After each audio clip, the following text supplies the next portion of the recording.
अस्सलाम वालेकुम बच्चे, कैसे हैं सब लोग? होप सब ठीक होंगे। आज हम 10th क्लास की केमिस्ट्री चैप्टर 15 का टॉपिक देखेंगे, मॉलिक्यूलर फार्मूला। अच्छा, इससे पहले ना हम लोगों ने एम्पिरिकल फार्मूला पढ़ा था, ठीक है। ये टॉपिक हमने एम्पिरिकल फार्मूला का पढ़ा था। हमने कहा था कोई भी कंपाउंड होता है ना, उसमें जो सिंपलेस्ट होल नंबर रेशियो होती है हमारे पास, वो हमारे पास उसका क्या होता है, एम्पिरिकल फार्मूला होता है। तो आज का जो टॉपिक है बच्चे, वो हमारे पास मॉलिक्यूलर फार्मूला।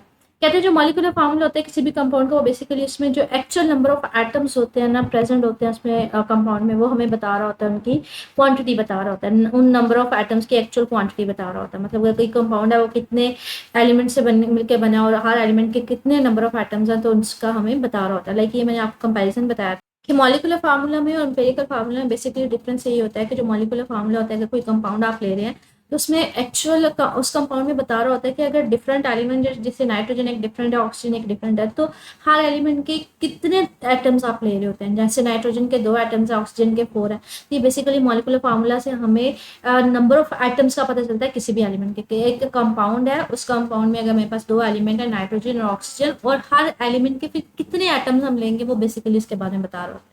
एम्पिरिकल फार्मूला क्या होता है कि जो हमारे पास एक कंपाउंड है, उसमें जो एलिमेंट्स के दरमियान सिंपलेस्ट या स्मॉलेस्ट होल नंबर रेशियो होती है, वो बता रहा होता है। जैसे यहाँ पे देखिए, नाइट्रोजन में यहाँ पे 2 है और यहाँ पे ऑक्सीजन 4 है, मतलब ये इसके एक्चुअल नंबर ऑफ एटम है। अगर यहाँ पे मैं इसकी स्मॉलेस्ट रेशियो फाइंड आउट करना चाहूँ तो दोनों में कॉमन क्या है, यहाँ पे 2 कॉमन है ना, ये 2 है और यहाँ पे 4 को भी 2 से डिवाइड किया जा सकता है। तो मैंने यहाँ पे दोनों को 2 से डिवाइड कर दूंगी तो n और O2 आ जाएगा। स्मॉलेस्ट होल नंबर रेशियो आ जाएगा 1 और 2 की। मतलब नाइट्रोजन के साथ कुछ नहीं है, मतलब 1 है, ऑक्सीजन 2। इसका मतलब है कि मैं नाइट्रोजन जितने भी लूंगी, ऑक्सीजन उसके क्या होंगे, डबल होंगे। यहाँ पे ये देखिए, नाइट्रोजन का मैंने 2 लिया तो ऑक्सीजन इसके 4 है। तो एम्पिरिकल फार्मूला क्या बताता है आपको, किसी भी कंपाउंड में स्मॉलेस्ट होल नंबर रेशियो बताता है या सिंपलेस्ट होल नंबर की निस्बत क्या है। 2 अगर मेरे पास यहाँ पे एलिमेंट, मैंने नाइट्रोजन और ऑक्सीजन लिया है, तो इनके दरमियान क्या निस्बत है, मतलब मेरे पास क्या है, रेशियो क्या है। मतलब अगर मैं नाइट्रोजन 1 लूंगी तो ऑक्सीजन उससे क्या होगा, डबल होगा, ठीक है। वो आपको एक्चुअल अमाउंट नहीं बताता, वो एक्चुअल नहीं बताता कि नाइट्रोजन कितने हैं, ऑक्सीजन कितने हैं, वो सिर्फ रेशियो बता रहा होता है, simple as whole number ratio बता रहा होता है। लेकिन मॉलिक्यूलर फार्मूला आपको क्या बता रहा होता है, किसी भी कंपाउंड में टोटल नंबर और या एक्चुअल नंबर ऑफ एटम्स हमें बता रहा होता है। तो मॉलिक्यूलर फार्मूला में हमने ये पढ़ा है कि कोई भी कंपाउंड अगर हम लेंगे तो उसमें क्या बताता है, basically actual number of atoms बताता है। फॉर एग्जाम्पल वाटर है, तो इसका हमारे पास मॉलिक्यूलर फार्मूला क्या होगा, H2। ये मुझे बता रहा है कि वाटर में हमेशा हाइड्रोजन 2 होते हैं, ऑक्सीजन 1 होता है। हाइड्रोजन पर ऑक्साइड है, ये मुझे बताता है हाइड्रोजन पर ऑक्साइड में 2 हाइड्रोजन होते हैं, 2 ऑक्सीजन होते हैं। तो इसमें एक्चुअल नंबर ऑफ एटम्स बताता है। फॉर एग्जाम्पल अगर मैं यहाँ पे इसकी एम्पेरिकल फार्मूला लिखना चाहती हूँ, तो एम्पेरिकल फार्मूला तो हमारे पास बच्चे सिंपलेस्ट होल नंबर रेशियो होती है ना, तो हम क्या करते हैं, यहाँ पे दोनों में कॉमन क्या, कॉमन फैक्टर निकालते हैं। 2 है तो यहाँ पे दोनों से 2 से मैं डिवाइड कर देती, तो इसका एम्पेरिकल फार्मूला क्या होता है, HO। मतलब रेशियो क्या होती है, 1:1 की। जितना मेरे पास हाइड्रोजन लूंगी उतना ही मेरे पास क्या होगा, ऑक्सीजन होगा, ठीक है। तो 1:1 रेशियो। अगर मैं हाइड्रोजन 2 लूंगी तो ऑक्सीजन भी 2 होंगे। तो वो बेसिकली होल नंबर रेशियो में बता रहा होता है, सिंपल है होल नंबर रेशियो। लेकिन जो मॉलिक्यूलर फार्मूला होता है वो बेसिकली आपको बता रहा होता है कि आपके पास एक्चुअल कितनी क्वांटिटी है किसी भी एटम की, किसी कंपाउंड में, ठीक है। हाइड्रोजन की 2, ऑक्सीजन की हमारे पास वो भी 2 है। आगे हमारे पास कहते हैं इथाइलिन है। फॉर एग्जाम्पल इथाइलिन का ये मेरे पास उसका मॉलिक्यूलर फार्मूला है जो मुझे उसकी एक्चुअल बता रहा है कि कार्बन कितने लिए जाते हैं और हमारे पास हाइड्रोजन के कितने लिए जाते हैं, ठीक है। लेकिन अगर मैं इसका एम्पिरिकल फार्मूला लिखना चाहूँ, वो तो simple as whole number ratio देता है। Simple as whole number ratio कैसे मालूम करते हैं मुझे, हमारे पास क्या होता है, दोनों में कॉमन चीज देखी जाती है। यहाँ पे देखिए कॉमन, यहाँ पे 2 है ना और यहाँ पे 4 है, 4 को भी 2 से डिवाइड किया जा सकता है। तो इसका एम्पिरिकल फार्मूला क्या होगा, दोनों को 2 से डिवाइड कर दो तो ये मेरे पास आ जाएगा CH2। इसका एम्पिरिकल फार्मूला ये आएगा, ठीक है। 4 को 2 से डिवाइड करेंगे तो 2 आ जाएगा। मतलब होल नंबर रेशियो इसकी क्या आएगी, मेरे पास 1 और 2 की, मतलब कार्बन जितने भी होंगे हाइड्रोजन उसका डबल होगा, ठीक है। तो ये CH2, ये इसका एम्पिरिकल फार्मूला है। लेकिन मॉलिक्यूलर फार्मूला क्या है, मॉलिक्यूलर फार्मूला बताता है कि टोटल में एक्चुअल में कार्बन है कितने, हाइड्रोजन एक्चुअल में कितने हैं। तो उसमें रेशियो की बात नहीं की जाती, उसमें एक्चुअल नंबर ऑफ एटम्स की बात की जाती है। इसी तरह से सल्फर है, सल्फर में हमारे पास S8 होता है। तो बेसिकली मॉलिक्यूलर फार्मूला में और एम्पिरिकल फार्मूला में बेसिक डिफरेंस यही है कि एम्पिरिकल फार्मूला आपको सिंपल है होल नंबर रेशियो बताता है और मॉलिक्यूलर फार्मूला आपको क्या बताता है, कोई भी कंपाउंड है तो उसमें एक्चुअल नंबर ऑफ एटम्स कितने हैं किसी भी एलिमेंट के, ठीक है। कहते हैं हमारे पास हम लोगों ने अगर फाइंड आउट करना है मॉलिक्यूलर फार्मूला किसी भी कंपाउंड का, तो हम लोग कैसे कर सकते हैं, अगर मुझे उस कंपाउंड का एम्पिरिकल फार्मूला है तो उस एम्पिरिकल फार्मूला को मैं एक होल नंबर के साथ मल्टीप्लाई करूंगी तो वो एम्पिरिकल मॉलिक्यूलर फार्मूला में कन्वर्ट हो जाएगा। मतलब मॉलिक्यूलर फार्मूला आपने फाइंड आउट करना है, मतलब फॉर एग्जाम्पल आपके पास एम्पिरिकल फार्मूला का हमें पता है, तो एम्पिरिकल फार्मूला को अगर मैं किसी एन नंबर मतलब होल नंबर के साथ मल्टीप्लाई कर देती हूँ तो वो हमें क्या दे देगा, उसका मॉलिक्यूलर फार्मूला आ जाएगा। अब ये हमारे पास होल नंबर आएगा कहाँ से हम फाइंड आउट करेंगे, ये कौन सा डिजिट होगा, इसको फाइंड आउट करने के लिए मुझे ये फार्मूला गिवन है। ये हमारे पास क्या होता है, molecular mass divided by empirical formula mass, ठीक है, कि जो हमारे पास एम्पिरिकल का फार्मूला है उसका फार्मूला मास कितना है, तो इसको हम लोग यहाँ से फाइंड आउट कर लेंगे। तो यहाँ पे बेसिकली है क्या मॉलिक्यूलर फार्मूला में, पहले सबसे पहले तो इसकी डेफिनेशन है कि एक्चुअल नंबर ऑफ एटम्स को बताता है, ठीक है। फिर ये आगे एग्जांपल है, ये आगे है कि हम लोगों ने अगर किसी भी कंपाउंड का मॉलिक्यूलर फार्मूला है तो कैसे फाइंड आउट करना है, ये अगले 2 स्टेप्स हैं कि अगर हमें एम्पिरिकल फार्मूला का पता है तो हम उसको अगर होल नंबर के साथ मल्टीप्लाई कर देते हैं तो उसका मॉलिक्यूलर फार्मूला दे देगा, ये वाला। अब अगला स्टेप है कि हम लोग होल नंबर फाइंड आउट कैसे करेंगे, वो हमारे पास होता है molecular mass divided by empirical formula mass. ये वाली जो मैंने बात की ना कि अगर हमें एम्पिरिकल फार्मूला का पता है तो हम लोग उससे मॉलिक्यूलर फार्मूला मालूम कर सकते हैं, उसको किसी होल नंबर के साथ मल्टीप्लाई करके, और होल नंबर कैसे निकाला जाएगा वो molecular mass divided by empirical formula mass. तो ये हम लोग ना आगे एग्जाम्पल से हमें क्लैरिटी आ जाएगी किस तरह से इसको फाइंड आउट करेंगे। तो एग्जाम्पल है 15.13, कहते हैं benzene is represented by empirical formula. Empirical formula आपको दे दिया हुआ है बेंजीन का, क्योंकि मैंने आपसे कहा कि अगर एम्पिरिकल फार्मूला का पता है तो हम मॉलिक्यूलर फार्मूला निकाल सकते हैं। तो वो कहते हैं एम्पिरिकल फार्मूला जो बेंजीन का है ना वो CH है, ठीक है। आगे कहते हैं उसका मॉलिक्यूलर मास भी गिवन है, मतलब मुझे बेंजीन का एम्पिरिकल फार्मूला पता चल गया है, उसने बता दिया है CH है, मॉलिक्यूलर फार्मूला हमने निकालना है। मॉलिक्यूलर फार्मूला निकालना है इसका मतलब मुझे N मालूम करना पड़ेगा, ठीक है। एन कैसे मालूम करेंगे, वो molecular mass divided by empirical formula mass. तो मॉलिक्यूलर मास उसने आपको दे दिया हो, मॉलिक्यूलर मास कितना है 78 है। तो मैं इसको क्या करूंगी, यहाँ से एम्पिरिकल फार्मूला मास की वैल्यू पुट ऑन करूंगी, यहाँ से एन को फाइंड आउट करूंगी, एन को यहाँ पे पुट करूंगी तो मॉलिक्यूलर फार्मूला बन जाएगा, ठीक है। तो सी को वो डाटा की फॉर्म में लिख रहा है कि हमारे पास एम्पिरिकल फार्मूला मास कितना है CH। आपके पास यहाँ से हमने एन मालूम करना है, एन क्या है molecular mass divided by empirical formula mass. Molecular mass तो 78 है। अब हमें क्या फाइंड आउट करना है, हमें एम्पिरिकल फार्मूला मास मालूम करना है। एम्पिरिकल फार्मूला मास मैंने कहा था ये आपको पीरियोडिक टेबल से पता चलेगा कि हर एलिमेंट का ना हमारे पास, मैंने कहा था हर एलिमेंट के नीचे ना उसका उसका मोलर मास कह लें या एटॉमिक मास लिखा होता है। जैसे ये कार्बन है इसका 12 होता है, हाइड्रोजन इसका 1 होता है, तो यहाँ से हमने इसी को यहाँ पे राइट डाउन किया है, ठीक है। फार्मूला मास कैसे आएगा, पीरियोडिक टेबल से हम देखेंगे उन्होंने मोलर मासेस को, मोलर मासेस को या फिर एटॉमिक मासेस को। तो कार्बन का 12 होता है, हाइड्रोजन का 1 होता है, तो ये 13 हो जाएगा। अब मेरे पास एम्पिरिकल फार्मूला मास भी आ गया इस कंपाउंड का, और मॉलिक्यूलर मास भी आपको दिया हुआ है। तो इसको हम डिवाइड करेंगे 78 को 13 से, तो ये मेरे पास आ जाएगा एन किसके इक्वल आ जाएगा 6 के, ठीक है।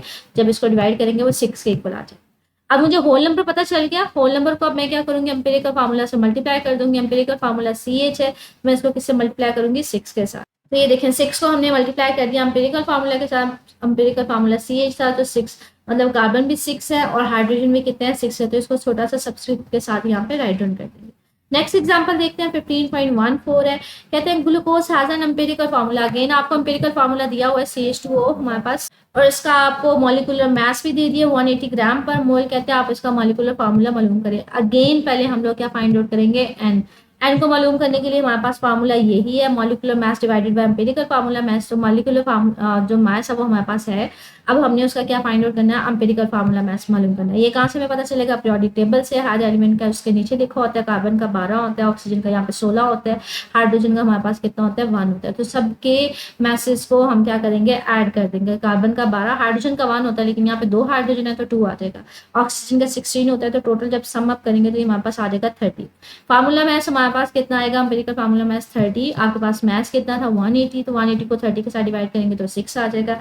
अगेन फिर हम क्या करेंगे, एन को एम्पिरिकल फार्मूला के साथ क्या करेंगे, मल्टीप्लाई कर देंगे। ठीक, तो ये देखिए एम्पिरिकल फार्मूला ये था, उसको हमने 6 के साथ मल्टीप्लाई कर दिया। अच्छे, अब यहाँ पे एक चीज देखिए, कार्बन कितने हैं 6, तो यहाँ पे कार्बन के साथ छोटा सा 6 लिख देंगे, सबस्क्रिप्ट में लिख देंगे। हाइड्रोजन 2 है, यहाँ पे 6 है, तो टोटल कितने होंगे, 2 को 6 से करेंगे तो 12, तो यहाँ पे छोटा सा 12 लिख देंगे। ऑक्सीजन भी 6 हो जाएंगे तो उसके साथ भी उसको छोटा सा लिख देंगे, इसका मॉलिक्यूलर फार्मूला बन जाएगा। ठीक है, अच्छा यहाँ पे ना एक क्विक चेक है जो इसी टॉपिक से रिलेटेड है, एम्पिरिकल फार्मूला मॉलिक्यूलर फार्मूला से रिलेटेड है। क्विक चेक क्या कहता है, an unknown hydrocarbon contain 85.71 carbon its molar mass is 84। What is this molecular formula? यहाँ पे तो इन टॉपिक्स में देखें मुझे आपको डायरेक्टली एम्पेरिकल फार्मूला दिया हुआ है, ठीक है।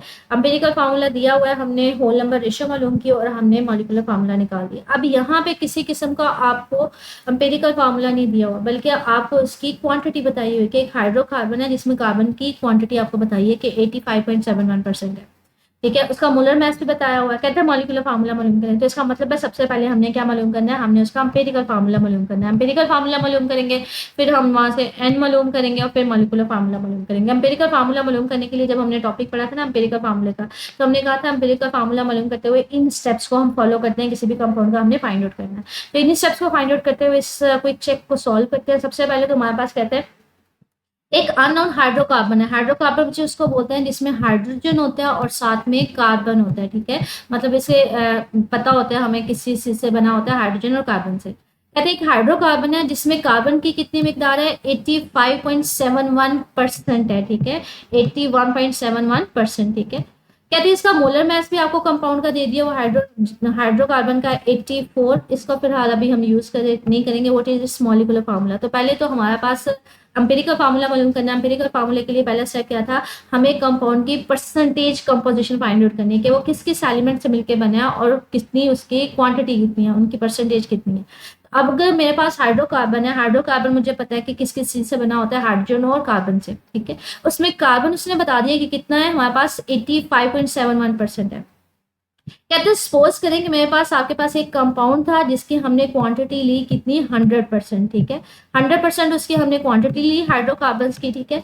अब उसमें हमारे पास कार्बन कितने परसेंट है, 85.71%। तो कार्बन हमारे पास 81.7% है। इसका मतलब है बाकी जो बचेगा वो क्या होगा, फिर हाइड्रोजन होगा। तो 100 में से मैं इस क्वांटिटी को अगर माइनस कर दूं तो मेरे पास ये किसकी क्वांटिटी आ जाएगी, ये मेरे पास हाइड्रोजन की आ जाएगी, ठीक है। तो ये मेरे पास परसेंटेज किसकी, कार्बन की, जो ऑलरेडी आपको गिवन थी। हाइड्रोकार्बन जो हाइड्रोजन कार्बन से मिलकर बना होता है, अगर मैं 100% ले लेती हूँ तो इसका मतलब है अगर इसमें 85.71% कार्बन है तो बाकी हाइड्रोजन का होगा। तो 100 में से अगर मैं इसको माइनस कर दूँ तो वो मेरे पास क्या आ जाएगा, हाइड्रोजन का। आपके पास परसेंटेज में मैंने आपसे कहा था कि अगर परसेंटेज में वैल्यू हो तो हम उसको डायरेक्टली किस में लिख सकते हैं, ग्राम में लिख सकते हैं। तो ये मेरे पास आ जाएगा 85। मैंने इसका आपको एक तरीका बताया था कि फॉर एग्जाम्पल आप 100% ना ले, आप 100 ग्राम ले, ठीक है। यहाँ पे आप क्या करें, सपोज करें कि मेरे पास 100 ग्राम है कंपाउंड के, ठीक है। अब 100 ग्राम है, 100 ग्राम में आपके पास जो है ना, मेरे पास 85.71 ग्राम जो है मेरे पास कार्बन के हैं। तो फिर इसमें से 100 ग्राम में से जब इतने ग्राम्स को माइनस करेंगे तो 14.129 जो ग्राम होंगे वो किसके होंगे, हाइड्रोजन के होंगे। तो आप परसेंटेज की बजाय यहाँ पे डायरेक्टली क्या लिख सकते हैं, ग्राम्स लिख सकते हैं। 14.129 ग्राम ये किसके आ जाएंगे, मेरे पास हाइड्रोजन के, ठीक है। और मेरे पास कार्बन के कितने आएंगे, कार्बन के साथ परसेंटेज की बजाय यहाँ पे हम क्या कर देंगे, ग्राम को लिख देंगे। तो ये आ जाएगा 85.71 ग्राम आ जाएंगे, ठीक है। तो ये हमने न्यूमेरिकल जब एम्पिरिकल फार्मूला का टॉपिक किया था तब हमने परसेंटेज की जगह डायरेक्टली क्या वहाँ पे लिख दिया था, हमने ग्राम्स लिख दिया था। अब ये परसेंटेज कंपोजिशन आ गई। नेक्स्ट हमारे पास स्टेप क्या था कि हमने क्या फाइंड आउट करना है, हमने नंबर ऑफ मोल्स निकालने हैं हर एलिमेंट के। और नंबर ऑफ मोल्स कैसे निकलेंगे, हम क्या करेंगे, ये जो मैस हमने लिया ना हर एलिमेंट का, उसको उसके एटॉमिक मैसेज के साथ डिवाइड कर देंगे। तो हमारा काम क्या है कि हमें कार्बन का भी मैस का पता चल गया, अब हाइड्रोजन का। अब इनके मोल्स मालूम करने हैं। मोल्स कैसे निकालेंगे बच्चे, इनके मैसेज को इनके एटॉमिक मैसेज से डिवाइड कर देंगे। अब कार्बन के हमने मोल्स निकालने हैं तो वो कैसे निकलेंगे बच्चे, कार्बन के मोल्स निकालने के लिए ना कार्बन का जो मैस है उसको डिवाइड करेंगे इसके मोलर मैस के साथ। मोलर मैस मैंने कहा था आपको पीरियोडिक टेबल से पता चलेगा बच्चे, कार्बन का 12 होता है, ठीक है। हाइड्रोजन का 1 होता है। तो इसको इसी तरह से फिर हमने फाइंड आउट कर लिया कि उसको कार्बन को 12 के साथ उसके मैस को डिवाइड कर दिया और हाइड्रोजन के मैस को 1 के साथ डिवाइड कर दिया। ये मेरे पास मोल्स आ गए किसके, कार्बन के और हाइड्रोजन के। ये सेकंड स्टेप हो गया। थर्ड स्टेप में हमने क्या कहा था, हमने कहा था हमने एटॉमिक रेशियो फाइंड आउट करनी है एलिमेंट्स के दरमियान। ये कैसे फाइंड आउट करेंगे, जो हमने मोल्स मालूम किए ना उसमें जो स्मॉलेस्ट नंबर ऑफ मोल्स है ना उस क्वांटिटी के साथ हर एलिमेंट के मोल्स को डिवाइड कर देंगे। अब ये देखिए हमारे पास मोल्स आ गए। अब इन दोनों में से कम कौन सी वैल्यू है, ये वाली वैल्यू, ठीक है, स्मॉलेस्ट। अब इस वैल्यू के साथ दोनों के मोल्स को हम डिवाइड करेंगे, कार्बन के भी और हाइड्रोजन के भी। तो ये देखिए कार्बन के मोल्स को भी हमने इसके साथ डिवाइड कर दिया स्मॉलर वैल्यू के साथ, और हाइड्रोजन के मोल्स को भी हमने स्मॉलर वैल्यू के साथ डिवाइड कर दिया। तो यहाँ पे वैल्यू 1 आ गई और यहाँ पे वैल्यू 2 आ गई। ये होल नंबर रेशियो आ गई। हमने कहा था अगर होल नंबर रेशियो आ जाए तो बच्चे हम लोग यहाँ पे ना इस स्टेप को फोर वाले स्टेप को हम फॉलो नहीं करेंगे। फोर वाला स्टेप कब होता है कि जब आपके पास जो रेशियो होती है ना वो शारिया में आ रही होती है। तो यहाँ पे तो शारिया में हमारे पास वैल्यू नहीं आई ना, यहाँ पे तो हमारे पास होल नंबर ही रेशियो आ गई है, ठीक है। तो यहाँ पे 1 और 2 है, तो इसका मतलब फोर वाले स्टेप को करने की जरूरत नहीं है। डायरेक्ट हम क्या करेंगे, ये जो आंसर आया है हमारे पास होल नंबर रेशियो आई है, इसको उसके सिंबल के साथ सबस्क्रिप्ट में लिख देंगे। तो यहाँ पे ये देखिए हमारे पास कार्बन का साथ 1 है तो इसका साथ छोटा सा 1 लिख देंगे। हाइड्रोजन का 2 है तो इसको हाइड्रोजन के सिंबल के साथ छोटा सा 2 लिख देंगे। 1 नहीं लिखते तो इसलिए CH2 आ गया।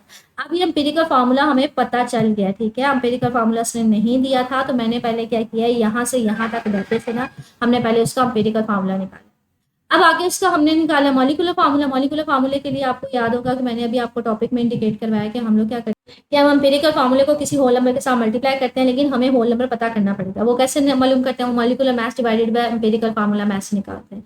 तो एन मालूम करना है। मोलर मास जो आपके पास 84 ग्राम है, मतलब उसका मास आपके पास गिवन है। अब आपने क्या करना है, उसका एम्पिरिकल फार्मूला मास निकालना है। एम्पिरिकल फार्मूला मास कैसे निकलेगा, वही अगेन हमारे पास एटॉमिक मासेज से।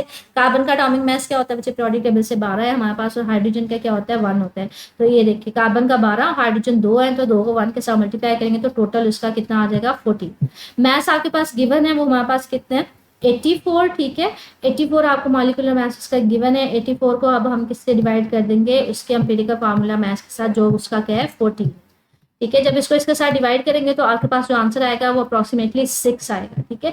अब होल नंबर पता चल गया, आप 6 को क्या करेंगे, इसका एम्पिरिकल फार्मूला के साथ मल्टीप्लाई कर देंगे। तो यहाँ पे ये देखें मॉलिक्यूलर फार्मूला निकालने के लिए हमने होल नंबर 6 को किसके साथ मल्टीप्लाई किया, इसके एम्पिरिकल फार्मूला के साथ। CH2 है तो ये इसका मतलब है कार्बन 6 के साथ मल्टीप्लाई होगा, इसका मतलब है 6 कार्बन है, तो कार्बन के साथ छोटा सा हम 6 लिख देंगे। हाइड्रोजन के साथ 2 है तो इसका, तो ये 2 को जब हम 6 से मल्टीप्लाई करेंगे तो 12 हाइड्रोजन है तो इसको H12 लिखा जाएगा, ठीक है। तो ये हमारे पास इसका मॉलिक्यूलर फार्मूला हमें पता चल गया, ठीक है।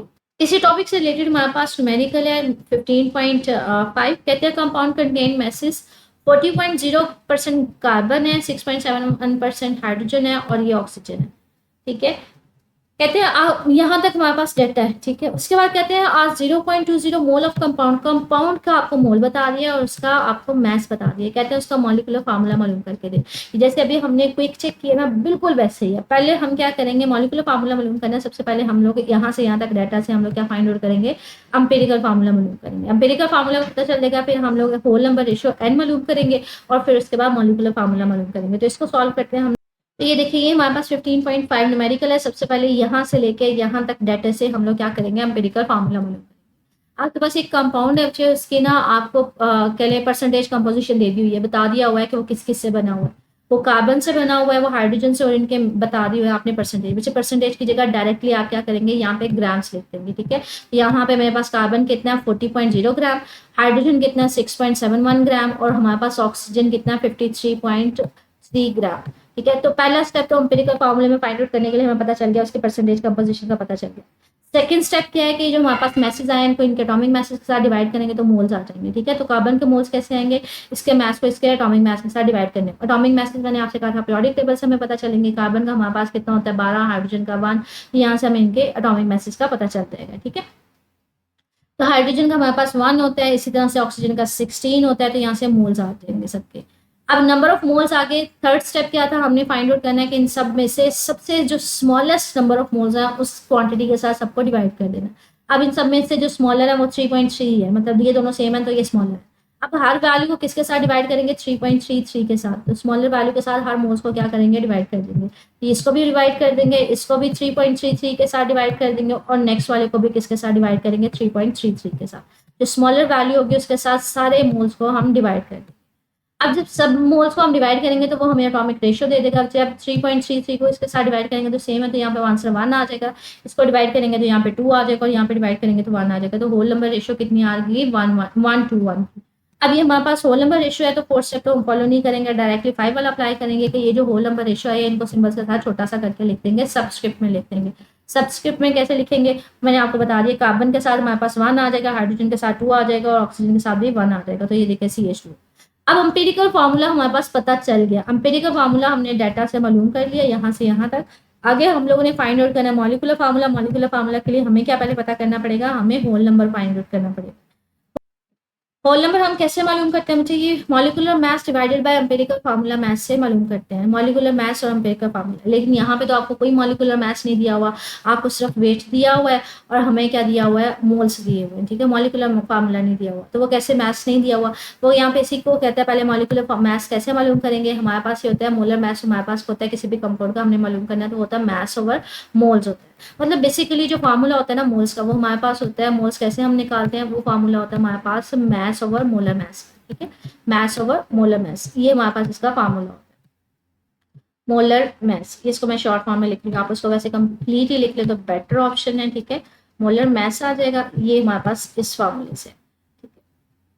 लेकिन यहाँ पे डाटा में देखिए मुझे आपको मॉलिक्यूलर मास नहीं दिया हुआ, आपको सिर्फ मोल्स बता दिया, उसका मास बता दिया। तो आपने उसका क्या ले मॉलिक्यूलर मास या उसका कंपाउंड का फार्मूला मास मालूम करना है, तो यहाँ से ये डिवाइड हो रहा है, इसको इधर ले जाए और मोल्स को नीचे ले आए, तो मोल्स हमारे पास नीचे आ जाएगा, ये उधर चला जाएगा। तो मॉलिक्यूलर जो मास है वो हमारे पास क्या आ जाएगा, यहाँ से मास ओवर मोल्स। मास आपके पास गिवन है, हमारे पास 28.8 है और मोल्स भी आपके पास गिवन है, तो आपके पास उसका कंपाउंड का जो मास है वो आ जाएगा 90 ग्राम पर मोल। अब उसके मैथ्स को हमने डिवाइड करना, empirical formula maths, empirical formula maths में या फिर हमारे पास एटॉमिक मैथ्स कहाँ से हमें पता चलेगा, ये पीरियोडिक टेबल से पता चलेगा। पीरियोडिक टेबल में कैसे पता चलेगा, जो मैंने कहा था हर एलिमेंट के नीचे उसका सिंबल के नीचे उसकी वैल्यू होती है, कार्बन की 12 होती है, हाइड्रोजन 1 होता है, ऑक्सीजन हमारे पास 16 होता है। तो इन सब का अगर हम लोग फाइंड आउट करें तो हमारे पास कैसे निकलेगा, इसको सम अप कर लेंगे। कार्बन का हमारे पास 12, ठीक है। हाइड्रोजन का हमारे पास 2 है, तो हमारे पास टोटल कितना आ जाएगा, हाइड्रोजन का 2 आ जाएगा, ऑक्सीजन के हमारे पास 16 आ जाएंगे। तो जब इनको सम अप करेंगे तो वो आपके पास इसका एम्पिरिकल फार्मूला मैथ्स आ जाएगा, जो हमारे पास आ जाएगा अप्रोक्सीमेटली कह लेंगे 30। तो ये यहाँ से बेसिकली इसको निकाला हुआ। अब 90 को उसके मॉलिक्यूलर मास को डिवाइड करेंगे 30 के साथ, तो होल नंबर रेशियो कितनी आ जाएगी, 3। और इसको हम क्या करेंगे, उसके एम्पिरिकल फार्मूला के साथ मल्टीप्लाई कर देंगे। एम्पिरिकल फार्मूला क्या था, CH2 हो, तो इसके साथ उसको मल्टीप्लाई कर दिया। यहाँ पे 3 को किसके साथ मल्टीप्लाई करेंगे, CH2O के साथ। अब यहाँ पे इसको लिखना कैसे, अच्छा ये देखें कार्बन है, उसको 3 से मल्टीप्लाई करेंगे तो हमारे पास कार्बन कितने होंगे, 3, तो इसके साथ छोटा सा 3 लिख देंगे, C3। H2 है तो ये टोटल कितने हो जाएंगे, 6, तो इसको H6 लिख देंगे। ऑक्सीजन कितने हो जाएंगे, 3, तो इसको ऑक्सीजन 3 लिख देंगे, ठीक है। तो मेरे पास इसका मॉलिक्यूलर फार्मूला बन जाएगा। मतलब ये वो टॉपिक्स हैं, ये वो न्यूमेरिकल्स हैं, ये एग्जांपल्स हैं जिसमें इन दोनों टॉपिक्स को कंबाइन किया हुआ है, एम्पिरिकल फार्मूला को और हमारे पास मॉलिक्यूलर फार्मूला को। पहले एम्पिरिकल फार्मूला को हम फाइंड आउट करेंगे इन स्टेप्स को फॉलो करते हुए, ये जो हमारे पास स्टेप्स है ना ये वाले, लाइक ये वाले स्टेप्स के जरिए, इनके जरिए एम्पिरिकल फार्मूला पहले मालूम करेंगे, उसके बाद फिर ये वाले फार्मूले के जरिए हम लोग उसका मॉलिक्यूलर फार्मूला मालूम करेंगे। तो ये दोनों टॉपिक्स को कंबाइन किया हुआ है, ठीक है। इनसे रिलेटेड हमने एग्जांपल्स भी देखी, हमने न्यूमेरिकल भी देखे, हमने क्विक चेक भी देखा। इसी से आगे ना एक छोटा सा सब टॉपिक है, calculation on the based on the chemical equation. कि अगर आपको एक केमिकल इक्वेशन दे दी जाए बैलेंस्ड और कंप्लीट केमिकल इक्वेशन अगर कहीं पे मौजूद है, तो हमें वो बैलेंस्ड और कंप्लीट इक्वेशन से हमें क्या पता चलता है, पहली बात हमें पता चल जाती है मोल रेशो, कि अगर हम लोग रिएक्टेंट्स ले रहे हैं तो इनकी कितनी क्वांटिटी ले रहे हैं, कितने मोल्स ले रहे हैं। और दूसरा, अगर हम कोई रिएक्शन करवा रहे हैं तो उसमें कितने मैसेज ले रहे हैं रिएक्टेंट्स के और कितने मैसेज ले रहे हैं हम प्रोडक्ट से। ये हमें किससे पता चल रहा होता है, ये बेसिकली हमें अगर एक कोई बैलेंस पूरी एक कंप्लीट बैलेंस केमिकल इक्वेशन है तो वहां से हमें पता चल सकता है कि हम रिएक्टेंट्स के कितने मोल्स ले रहे हैं, हम प्रोडक्ट्स के कितने मोल्स ले रहे हैं। कहते हैं इसके अलावा अगर हमें पता चल जाएगा ना with the help of this ratio, अगर हमें ये पता चल जाता है कि रिएक्टेंट्स के अगर हमें मैसेज का पता होता है तो हम प्रोडक्ट्स के मैसेज का पता कर सकते हैं। अगर मुझे प्रोडक्ट्स के मैसेज का पता होगा तो हम रिएक्टेंट्स के मैसेज का पता कर सकते हैं। वो कैसे, ये इसी 3 लाइनों को इलेबोरेट कर रहा है आपके पास ये एग्जाम्पल के जरिए। कहते हैं सपोज करें कि मेरे पास एक केमिकल इक्वेशन है जो कंप्लीट है और बैलेंस्ड है। बैलेंस का मतलब होता है ओवरऑल आपके पास हर चीज जो है वो जितने मोल्स इधर होने चाहिए उतनी मोल्स इधर होने चाहिए, तो उसको बैलेंस कहते हैं, ठीक है। जितना मैस इधर है, टोटल मैस जितना पहले रिएक्टेंट्स का उतना ही हमारे पास बाद में होना चाहिए, तो वो बैलेंस हो। अब ये देखिए वो कैसे इसको मोल्स का कैसे मालूम करा, जैसे ये क्वेश्चन है कंप्लीट बैलेंस क्वेश्चन है, कैसे हमें पता चल रहा है। यहाँ पे देखिए मुझे पता चल रहा है कैल्शियम कार्बोनेट, अगर ये रिएक्शन है, रिएक्टेंट्स को उसको बोलते हैं जो आपस में रिएक्शन करते हैं, जो रिएक्शन करते हैं। और जो रिएक्शन करने के बाद में हमारे पास चीज आती है उनको प्रोडक्ट्स बोलते हैं। अब बैलेंस केमिकल इक्वेशन से मुझे पता चल रहा है कि अगर यहाँ पे कैल्शियम कार्बोनेट है तो इसके कितने मैंने मोल्स लिए, मुझे यहाँ पे कुछ भी नहीं लिखा हुआ, तो इसका मतलब है यहाँ से मैंने कितना मोल लिया हुआ है, 1 मोल लिया। यहाँ पे मुझे पता चल गया ये कितने मोल्स के साथ रिएक्ट कर रहा है, 2 हाइड्रोक्लोरिक एसिड के साथ रिएक्शन कर रहा है। तो यहाँ से क्वेश्चन से मुझे पता चल गई है कि मैंने रिएक्टेंट्स के कितने मोल्स लिए, मैंने इसके कितने मोल्स लिए 1 मोल और इसके कितने लिए 2 मोल। और इसी क्वेश्चन से मुझे यहाँ पे पता चल रहा है कि मेरे पास जो प्रोडक्ट्स आ रहे हैं, जैसे मेरे पास कैल्शियम क्लोराइड आ रहा है तो मेरे पास इसके कितने, इसके भी 1 मोल है। और अगर मेरे पास पानी आ रहा है तो इसके मेरे पास कितने हैं, यहाँ पे भी इसके भी 1 मोल है, मतलब यहाँ पे कुछ भी नहीं है, इसका मतलब है 1 है। कार्बन डाइऑक्साइड आ रहा है तो इसके भी कितने 1 मोल है। तो यहाँ से बैलेंस केमिकल इक्वेशन से हमें क्या पता चल जाती है, हमें मोल रेशियो पता चल जाती है। अच्छा, बैलेंस केमिकल कंप्लीट इक्वेशन किसको बोलते हैं, इसको बोलते हैं जिसमें रिएक्टेंट्स के जितने ओवरऑल टोटल मोल्स होते हैं वो प्रोडक्ट के मोल्स के इक्वल होने चाहिए। यहाँ पे टोटल कितने मोल्स है बच्चे, 2 और 1 3, टोटल मोल्स 3 है, तो बाद में भी कितने होने चाहिए, 3 होने चाहिए, तो इसको बैलेंस कहते हैं। फॉर एग्जाम्पल यहाँ पे 2 मिसिंग होता, यहाँ पे 2 ना होता, सिर्फ और सिर्फ हम रिएक्शन करवा रहे होते कि कैल्शियम कार्बोनेट जो है हाइड्रोक्लोरिक एसिड के साथ रिएक्शन करती है तो कैल्शियम का क्लोराइड बनता है, पानी बनता है, कार्बन डाइऑक्साइड बनता है। अब यहाँ पे ये देखें, यहाँ पे तो 3 मोल्स आ रहे थे, यहाँ पे अगर मैं 2 मिस कर देती हूँ, यहाँ पे तो सिर्फ 2 मोल्स है, तो ये बैलेंस नहीं थी। बैलेंस का मतलब क्या है, जिसमें आप शो करवाएंगे हमारे पास जितने रिएक्टर्स के मोल्स हैं उतने ही हमारे पास प्रोडक्ट्स के मोल्स हैं। तो कहते हैं अगर बैलेंस केमिकल इक्वेशन है तो वहां से हम पता कर सकते हैं कि हमने रिएक्टर्स के कितने ओवरऑल मोल्स लिए हैं, किस किस के कितने मोल्स लिए हैं। यहाँ पे मुझे पता चल रहा है कैल्शियम कार्बोनेट के मैंने 1 मोल लिए हैं, यहाँ से इक्वेशन से ही मुझे पता चल रहा है HCl के मैंने 2 लिए हैं, और इसी तरह से इसके मेरे पास 1 मोल बना है, पानी का भी 1 मोल बना है, कार्बन डाइऑक्साइड का 1 मोल बना है। अब कहते हैं मैस रेशियो कैसे फाइंड आउट की जा सकती है बच्चे, इनके मोलर मैसेज कैसे मालूम किए जा सकते हैं, वो भी हम सबके इस क्वेश्चन से मालूम कर सकते हैं। अब मोलर मैसेज कैसे मालूम करेंगे, कैल्शियम कार्बोनेट, कैल्शियम का हमारे पास पीरियोडिक टेबल से पता चलेगा, कैल्शियम हमारे पास होता है। अगर इसका हम लोग एटॉमिक मैसेज की बात करें तो यहाँ से इसके एटॉमिक मैस से पता चल जाएगा। सी है कार्बन का 12 हो जाएगा, और ऑक्सीजन है ये 16 है। तो इन सब के मैसेज को हम क्या करेंगे, ऐड अप कर देंगे, ठीक है। तो इन सब के मैसेज को हमने क्या किया, ऐड अप किया। तो यहाँ पे हमारे पास टोटल, ये बेसिकली पीरियोडिक टेबल से हमें मालूम किया, कैल्शियम का जो होता है हमारे पास 40 होता है, कार्बन का बच्चे 12 होता है, ऑक्सीजन का 16 होता है, लेकिन 3 ऑक्सीजन है तो इसको 3 से मल्टीप्लाई करेंगे। 16 को 3 से मल्टीप्लाई करेंगे 48, उसमें 12 को ऐड करेंगे 60, और 60 में 40 को ऐड करेंगे तो 100 ग्राम्स। यहाँ से मुझे इसका पता चल गया। HCl है, इसको कैसे मालूम करेंगे बच्चे, हाइड्रोजन का 1 होता है और क्लोरीन का अप्रोक्सीमेटली मेरे पास 35.5 होता है, ठीक है। इसका 35.5 होता है, ठीक है। और मेरे पास हाइड्रोजन का कितना होता है, 1 होता है, तो ये मेरे पास टोटल कितना आ जाएगा अप्रोक्सीमेटली, क्या हम कह लें, तो ये इसका एटॉमिक मास हमारे पास कितना आ जाएगा अप्रोक्सीमेटली 36.5। अब आपके पास कितने हैं, 36.5, लेकिन यहाँ पे ये देखें इसके 2 मोल्स हैं, ठीक है। तो ये तो मैंने एक का सिर्फ निकाला ना, ये क्लोरीन का और ये हाइड्रोजन का। अगर मेरे पास 2 हैं तो मैं 36.5 को 2 से मल्टीप्लाई करूंगी तो 73 ग्राम्स आ जाएगा। तो यहाँ से हमें रिएक्टेंट के मैसेज का पता चल गया। इसी तरह से हम प्रोडक्ट से फाइंड आउट करना चाह रहे हैं तो वो बिल्कुल इसी तरह से आएगा। कैल्शियम का 40, क्लोरीन का हमारे पास 35.5, तो ये हमारे पास 40 प्लस कैल्शियम का 35.5 है, लेकिन हमारे पास कितने हैं, 2। तो हम 2 को मल्टीप्लाई कर देंगे किसके साथ, 35.5 के साथ। उससे मल्टीप्लाई करके हम उसको क्या करेंगे, 40 में ऐड कर देंगे, तो ये हमारे पास कितना आ जाएगा, 111, ठीक है। तो यहाँ से हमें क्वेश्चन से इसके मैसेज का पता चल गया। पानी का हमने फाइंड आउट करना है तो वो कैसे आएगा, हाइड्रोजन 2 है, हाइड्रोजन का 1 का 1 होता है, तो 2 हाइड्रोजन है तो इसका हमारे पास क्या आ जाएगा, 2 आ जाएगा। ऑक्सीजन हमारे पास कितना होता है, 16, तो 2 प्लस 16 कितना होगा, 18 होगा। इसी तरह से हमने कार्बन डाइऑक्साइड का निकालना, तो वो कैसे निकलेगा, कार्बन का बच्चे 12 होता है, ऑक्सीजन का 16 होता है, तो 12 है हमारे पास, ऑक्सीजन का हमारे पास इसमें ऐड कर देंगे। ऑक्सीजन का 16 होता है लेकिन 2 ऑक्सीजन है, तो यहाँ पे हमारे पास क्या आ जाएगा, 2 मल्टीप्लाई बाय 16 हो जाएगा। तो हम लोग बेसिकली क्या कर सकते हैं, इस केमिकल इक्वेशन से हम फाइंड आउट कर सकते हैं कि हमारे पास मैसेज कितने हैं, रिएक्टेंट्स के कितने हैं, किसी भी रिएक्टेंट के हमने कितना मैस लिया और प्रोडक्ट के कितने मैसेज आते हैं। अच्छा, ये याद रखिएगा, जितने हमारे पास रिएक्टेंट का मैस होगा ना, ओवरऑल वो सम होगा, इक्वल होगा प्रोडक्ट के मैसेज के। मतलब अगर आपने रिएक्टेंट्स ये दो लिए तो इनके ओवरऑल जो मैस आप इन दोनों को सम करके जो करेंगे ना, वो हमारे पास इक्वल होगा जो प्रोडक्ट का ओवरऑल मैस होगा। तो हम कहते हैं कि बैलेंस केमिकल इक्वेशन है कि जितना मैस हम रिएक्टेंट्स का देंगे ओवरऑल वो इक्वल होता है, जो भी उससे प्रोडक्ट बनता है वो इसके प्रोडक्ट के मैसेज के इक्वल आता है, ठीक है। तो केमिकल इक्वेशन से हमें मोल रेशियो भी पता चल जाती है, रिएक्टेंट्स और प्रोडक्ट्स के कितने कितने हमने रिएक्टेंट्स के मोल्स लिए, कितने प्रोडक्ट्स से हमारे पास आए, और हमें उनके मैसेज का भी पता चल जाता है कि हमने कितना कितना मैस लिया था रिएक्टेंट्स का और प्रोडक्ट का हमारे पास मैस कितना कितना है, ठीक है। तो हमें मैस रेशियो का भी पता चल जाता है और उनके मोल रेशियो का भी पता चल जाता है। आगे कहते हैं हमारे पास अगर हमें रिएक्टेंट्स के मैसेज का पता हो तो मुझे हम प्रोडक्ट के मैसेज का पता कर सकते हैं। जैसे मैंने आपको अगेन यही बात की है कि हमारे पास क्या होता है कि बैलेंस्ड इक्वेशन में कि जितना हमारे पास स्टार्टिंग में रिएक्टेंट्स का मैच होगा उतना ही प्रोडक्ट का मैच होगा, तो हमें पता चल जाता है। अगर रिएक्टेंट्स के मैसेज का पता होगा तो हमें ओवरऑल पता चल जाता है कि प्रोडक्ट का टोटल मैच इतना होना चाहिए। मोल्स का अगर मुझे पता है रिएक्टेंट्स का तो मैं उसके प्रोडक्ट्स का मोल्स भी फाइंड आउट कर सकती हूँ, ठीक है। इसी से रिलेटेड ये एग्जाम्पल है 15.15, कहते हैं 25 gram of limestone calcium carbonate. बच्चे कैल्शियम कार्बोनेट को ना लाइमस्टोन भी कहते हैं, ये एमसीक्यू में भी आ जाता है। लाइमस्टोन किसको बोला जाता है, कैल्शियम कार्बोनेट को, CaCO3 को, ठीक है। कहते हैं रिएक्ट करता है विद HCl हाइड्रोक्लोरिक एक्सेस, ये हमारे पास एक्सेस हाइड्रोक्लोरिक एसिड के साथ रिएक्ट करता है। यहाँ पे तो हमने कहा था ना 1 मोल होगा तो वो 2 मोल्स के साथ रिएक्ट करेगा, लेकिन यहाँ पे वो कहता है सपोज करें मैंने इसके कितने ग्राम्स ले लिए, इसके मैंने 25 ग्राम ले लिए, ठीक है। कहता है हमारे पास ये जो HCl है ये तो एक्सेस अमाउंट में बहुत ज़्यादा है, इसका मतलब क्वांटिटी अनलिमिटेड है। काफ़ी ज़्यादा। कहते हैं हमारे पास अब क्वेश्चन के मुताबिक आप बताएँ कि हमारे पास जो कैल्शियम क्लोराइड है वो कितना प्रोड्यूस होगा। हमने ये बात करनी है, इसको कैसे सॉल्व करना है उसको देखते हैं। 3 स्टेप फार्मूला से हम इसको सॉल्व करेंगे।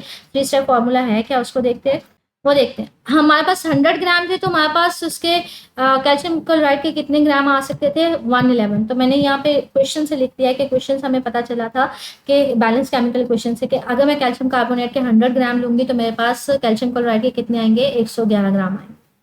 अब अगर दूसरा स्टेप क्या होता है बच्चे, यहाँ पे 100 जो होता है ना उसकी जगह 1 लिख देते हैं, तो 1 ग्राम है तो जो यहाँ पे वैल्यू होती है वो दूसरी साइड पे जाकर डिवाइड हो जाती है, तो 111 डिवाइडेड बाय 100 ग्राम। अब दूसरा कहता है कि अब आपके पास कितने हैं, अब 25 ग्राम है। तीसरा स्टेप क्या होता है कि आपके पास जो गिवन, पहला क्या होता है स्टैंडर्ड वैल्यू जो आपके पास बैलेंस्ड होती है। तो मैंने पता चल गया था कि वो 100 जो है वो आपको 111 ग्राम ही देगा, बैलेंस केमिकल इक्वेशन से मुझे पता चल गया। दूसरा स्टेप क्या होता है 1 लिखना। 1 लिखने का वे क्या होता है कि जहाँ पे 1 लिखेंगे तो जो यहाँ पे वैल्यू होती है दूसरी साइड में जाकर डिवाइड हो जाती है। तीसरा क्या होता है जो आपको गिवन वैल्यू होती है, अब 25 ग्राम है तो 25 ग्राम कितना देगा, 25 ग्राम को उधर मल्टीप्लाई कर देंगे, जो मतलब तीसरे स्टेप में यहाँ पे वैल्यू ली जाएगी वो एक्जैक्टली दूसरी साइड पे जाकर मल्टीप्लाई हो जाएगी। तो इसको जब सॉल्व करेंगे 27.75 ग्राम आ जाएगा। ठीक है, तो ये हमारे पास 3 स्टेप फार्मूला होता है कि पहली वैल्यू जो आपके पास स्टैंडर्डाइज होती है, जो केमिकल इक्वेशन हमें पता होती है कि 100 ग्राम हमारे पास कितना देगा, 111 ग्राम देगा। दूसरा स्टेप क्या होता है 100 ग्राम की जगह आप 1 ग्राम लिख देते हैं, जो 100 होता है वो दूसरी साइड पे, या फिर यहाँ पे जो भी वैल्यू होती है वो दूसरी साइड पे जाकर डिवाइड हो जाती है जब 1 लिखते हैं। तीसरा क्या होता है जो आपको डाटा दिया होता है, फॉर एग्जाम्पल 25 ग्राम है तो वो दूसरी साइड पे क्या होगा उसी तरह से मल्टीप्लीकेशन के फॉर्म में लिखा जाएगा। तो आप यहाँ से फाइंड आउट कर सकते हैं कि अगर मुझे रिएक्टेंट की यहाँ पे क्वांटिटी बता दी हुई है फॉर एग्जाम्पल 25 ग्राम, तो आपने पता कर लिया कि हमारे पास प्रोडक्ट कितना आएगा। प्रोडक्ट मेरे पास आएगा 27.75। ये मैंने आपको ऑलरेडी बताया था कि अगर हमें रिएक्टेंट्स का पता होगा, अगर we can find out the masses of the product और from the given masses of the reactant, के अगर मुझे रेक्टेंट का मैथ बता दिया जाएगा तो हम प्रोडक्ट के मैथ्स को फाइंड आउट कर सकते हैं। जैसे यहाँ पे आपको बता दिया होगा कैल्शियम कार्बोनेट के 25 ग्राम है, आप कैल्शियम क्लोराइड के मालूम करिए, तो वो हमने 3 स्टेप फार्मूला से फाइंड आउट कर लिया। तो हमने बैलेंस केमिकल इक्वेशन के पहले स्टैंडर्ड लिखा है कि 100 ग्राम आपको इतने देंगे, फिर हमने उसकी जगह 1 लिखा और फिर बाद में उसको स्टैंडर्ड 25 ग्राम के लिख लिया। ठीक है, अब हमारे पास एक छोटा सा क्विक चेक है, कहते हैं what is necessary for a chemical equation to be balanced before it can be used in A calculation. तो इसके आंसर में ये वाली लाइन आ जाएगी। बैलेंस केमिकल इक्वेशन बेसिकली आपको क्या देती है, मोल रेशो का पता चल जाता है, हमें मैसेज का पता चल जाता है, और अगर हमें पता हो बैलेंस केमिकल इक्वेशन का तो हम अगर प्रोडक्ट्स का पता होगा तो हम रिएक्टेंट्स को मालूम कर सकते हैं, रिएक्टेंट्स का पता होगा तो प्रोडक्ट्स को मालूम कर सकते हैं। तो अगर एग्जैक्टली इसकी की बुक से देखें इसका, तो ये देखिए ये उसी पैसेज को लिख रहा है कि हमें बैलेंस केमिकल इक्वेशन कैसे हम क्यों होती है, क्योंकि बैलेंस केमिकल इक्वेशन हमें मोल रेशो के बारे में बताती है, मास रेशो के बारे में बताती है। इसके अलावा बैलेंस केमिकल इक्वेशन होगी तो अगर हमें रिएक्टेंट्स के मैसेज का पता है तो हम प्रोडक्ट के मैसेज को फाइंड आउट कर सकते हैं, या फिर अगर हमें प्रोडक्ट के मैसेज का पता है तो रिएक्टेंट के मैसेज को फाइंड आउट कर सकते हैं। मतलब यही वाला पैसेज अगेन उसने क्विक चेक में क्वेश्चन में लिखा हुआ, तो इसका आपको क्वेश्चन उसने बना के दे दिया। अब ये यहाँ पे जो एग्जाम्पल है ये आप न्यूमेरिकल की फॉर्म में आपसे पूछा जा सकते हैं। ठीक है, तो ये बेसिकली आज का जो टॉपिक था वो आपके पास न्यूमेरिकल्स हैं। इस पूरे चैप्टर में बेसिकली कैलकुलेशन हम वगैरह कर रहे हैं, तो मैंने आपको बता दिया किस तरह से पूछा जा सकता है। ठीक है, मॉलिक्यूलर फार्मूला की आपके पास डेफिनेशन पूछी जा सकती है, ये फार्मूला आपसे पूछा जा सकता है शॉर्ट क्वेश्चन में एमसीक्यू में कि किस तरह से हम उसको फाइंड आउट कर सकते हैं मॉलिक्यूलर फार्मूला को, और होल नंबर को किस तरह से फाइंड आउट कर सकते हैं, कंप्लीट इसमें याद करना है। ठीक है, तो मजीद मुझे इसमें कुछ पूछ रहा हूँ कमेंट सेक्शन में पूछ लीजिएगा। ओके, अल्लाह हाफिज़।